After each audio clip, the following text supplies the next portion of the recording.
So isn't this nice? Very festive. Should we put our hats on? Yes. We've got little headdresses and hats and things. Brenda, have you got your hat on? What have you got? Oh, Janet. Yep. Oh, Janet, yeah. Nice. Coleen, how's your hat? How's your droopy star? It's great, thanks. Oh, cheers, girls. What's your cheers? What's your Christmas tipple, Coleen? Actually, it's spiced rum and Coke. Oh, Don't come back to me at the end, honestly. I was going to say this could get messy. Yes, very. Janet's looking posh. She's got all bits of Yeah, garden. I've got a Bloody Mary. I'm just checking. I'm removing the tomato, like the celery stick. Nice, very nice. Yeah. The glasses are good, Janet. Yeah, a little bit itchy, but, you know, getting in the mood. Yeah, did Elton lend those to you? No, he did not. He wears the real thing. These are some cheap ones knocked up by some member of the production team. Listen, there's been no expense spared, I'll have you know, on this show. Brenda, what's your Christmas tipple? I'm on the pink gin and tonic. Very nice, very nice. Very good. Now, I love a gin and tonic, Brenda, as you know, especially a pink gin and tonic, but I'm on the sherry, because I always have a sherry with my mum at Christmas. It was my You've grandma. got a posh glass. I've I love got Everything. tumbler. Look, I have to have my little pinky finger out. I really want that glass. Yeah, it's So nice. You're not badly. having it. Oh. What have you got? I've got a Coke. I thought it was some naff drink like Dubonnet for a minute. But... No, if I was going to have a drink, it'd be a Malibu and pineapple. But honestly... Where's the bucket? Stop it!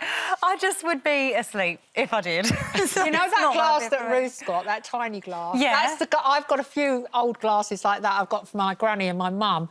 And I've kept them, so when I want an early drink and I shouldn't be drinking, like the pre-drink drink... Pre-drink. I have a little thimbleful in one of those. Well, actually, I was thinking that sherry's like a pre-drink drink for me.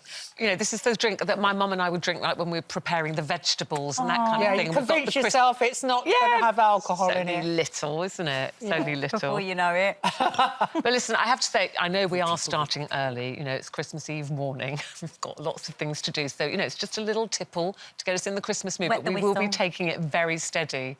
Won't we, Coleen? Yes, Ruth. Very steady.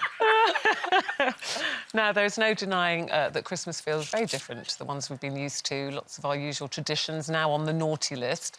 However, a psychologist says that writing off Christmas altogether this year is a mistake, and we should try and stick to as many of our traditions as we can, however big or small they are. And I think every family seems to have a tradition of some sort, don't they, that they just like to do every year, come what may. This is going to sound really weird. I don't know if anyone else has ever done this before, but my mum every Christmas morning used to cut a grapefruit in half, put some sugar on it, and that was our breakfast. And none of my kids will eat it. Joe won't eat it, but it's not even that great, but I just have to every single Christmas. I don't eat grapefruit all year round, but on Christmas morning, I sit with my half a grapefruit and sugar, just You have really the cherry in enjoying the it. middle, Yeah, the because that was glacé what my cherry. mum used to do, stick the cherry in the middle. You actually did it as well? Yeah, my mum it's the did it. thing. No, not Christmas, but my grandma did that. It's like it was a starter. It was Yes. quite like posh It was starter. when they were trying to be posh. Yeah. It was a pretend posh. And if they were really showing off, they cut zigzags all around the tomatoes. The next thing that followed. But on Christmas morning, I always have a full English breakfast. A full English on Christmas morning? Yeah, I might not have bacon, as I'm obviously going to have a massive turkey later, but I'll probably have scrambled eggs, and I'll probably have smoked salmon with the scrambled eggs to replace the bacon. But then do you not have lunch at lunchtime? Do you eat later, the turkey dinner? Yeah, I'd have lunch about 3 o'clock this time of year when it's getting dark, because I want to go out and I want to have a nice walk and walk the dog. Of course, the dog will, by about walk time, be being sick because he'll have opened all his presents. And my partner wraps up so many... Badger wraps up... He has so many presents and he unwraps them all, and then he eats all the chews and he's feeling a bit queasy.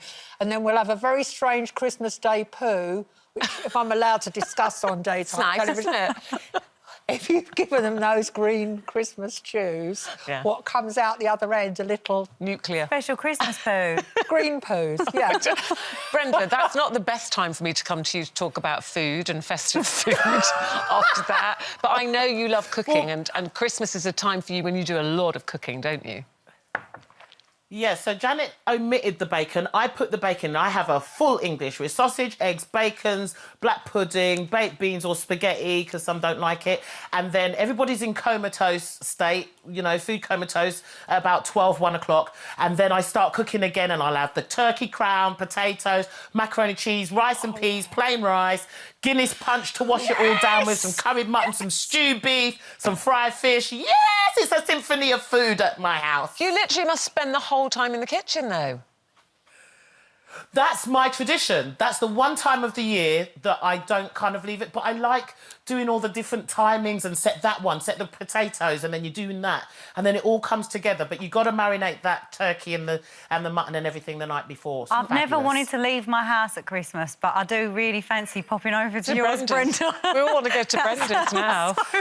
So all I know There'll be plenty of food left into the new year. Oh, I'm coming for Brenda, Boxing I Day want to come to dinner. your house because the row at our house will be over how to cook the turkey. Because what is it about men that they all think they know how to cook the turkey? They know when it's done. Only they have read the latest way to do it this year. And then they start wiggling the wings or something. I didn't know what you were going to say. Fortunately, my husband never comes into the kitchen at Christmas and we've attempts to Joe cook takes the turkey. over. Does he? Yeah, let him. I think go for it. Have a party in there. But it's interesting because one of our traditions, which my dad started, because he said he didn't think it was fair in the morning if all the kids were unwrapping the presents, and my mum would be in and out of the kitchen. She would miss it. So we were only allowed to open Christmas stockings from Father Christmas in the morning that he'd left, and we didn't have our under the tree presents until after lunch, which is absolute torture for 2 young girls. Can you imagine having to wait and wait and wait? And actually, we asked you, when should you open Christmas presents, before or after lunch? And 91% of you open before, only 9% after. Can I just wake Coleen up and ask her when she's... You know what? Don't wake Let her her up. rest. Don't wake her up. No, don't wake her up. She looks peaceful. Talking of sleeping, though, what about getting dressed for Christmas? So some people take full advantage of time off work, you know, people coming around, stay in your gym jams, be really comfortable. Other people love to dress up for Christmas lunch or Christmas dinner.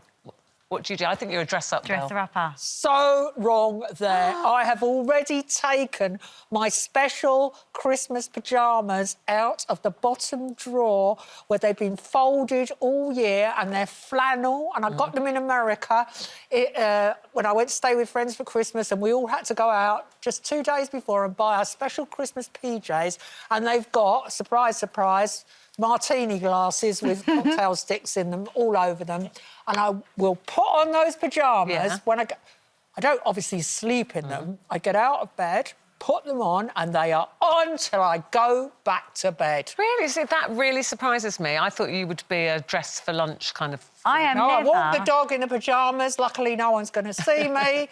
No. Can we just hold on a second? Because for years on this show, Janet Street Porter, I have said there is nothing wrong with going out in your pyjamas, and you have fought me to the death. This is a special day. Oh, so on Christmas, It's all right for there's Janet no to do bother. it. Yes, not you. I'm to do it. Never let I'm you not doing it the rest of the year. I'm not going down to the supermarket in them. They come out. They're very, very special pyjamas. I always wash them on the cold wash.